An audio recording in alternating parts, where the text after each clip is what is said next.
মামা এই burger pizza খাইতে খাইতে আমার বাইরে যাইতেছে ভুড়ি। এর জন্য সিদ্ধান্ত নিছি এখন থেকে খামু শুধুই ঝালমুড়ি।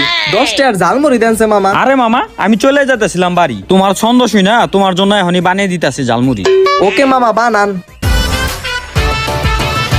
এই যে মামা আপনার ঝালমুড়ি। আহারে কি দাও লাগছিল, কতদিন পর ঝালমুড়ি খাইতাছি। কিরে বন্ধু কি অবস্থা? তুই নাকি এখন সবার কাছে সস্তা? এটা তুই কি কইলি বন্ধু? আরে বন্ধু এমনি মজা করলাম, কোনো ছন্দ পাইতেছিলাম না তো এর জন্য বললাম। আচ্ছা মামা এর হোটেলে 10 টাকার ঝালমুড়ি দেন। ঠিক আছে দিতাছি, আগে কইলে হইতো। আরে না না, ইউটিউবে দেখছি ঝালমুড়ি খেলে গ্যাস্ট্রিক হয়, আমি ঝালমুড়ি খাম না, তুই খা। মামা আর ঝালমুড়ি লাগবো না, হয়ে গেছে গা, দেয়া লাগবো না। ঠিক আছে মামা দিলাম না, আগে কইলে হইতো। হে মামা 2 প্লেট ফুচকা দিওছে, তাড়াতাড়ি দিও, খিদা লাগছে। এত লেট হইলে হবে, লাগছে এমনি খিদে। খা খা খা। না না খাম না, আমি ইউটিউবে দেখছি ফুচকা এমনি চেটকে চেটকে বানাই, তুই দুটা খা, আমি খাম না, তুই খা।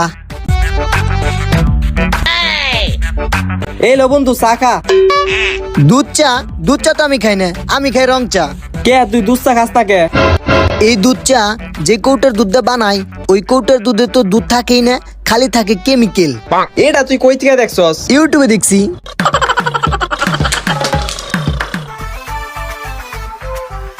মাম্মা আমার তো বাচ্চা হইব। হের বাচ্চা হইব, পেট তো ফুলে নাই। আরে বেটা আমার না, আমার বউ লিয়ার। ও আচ্ছা, অভিনন্দন। অভিনন্দন।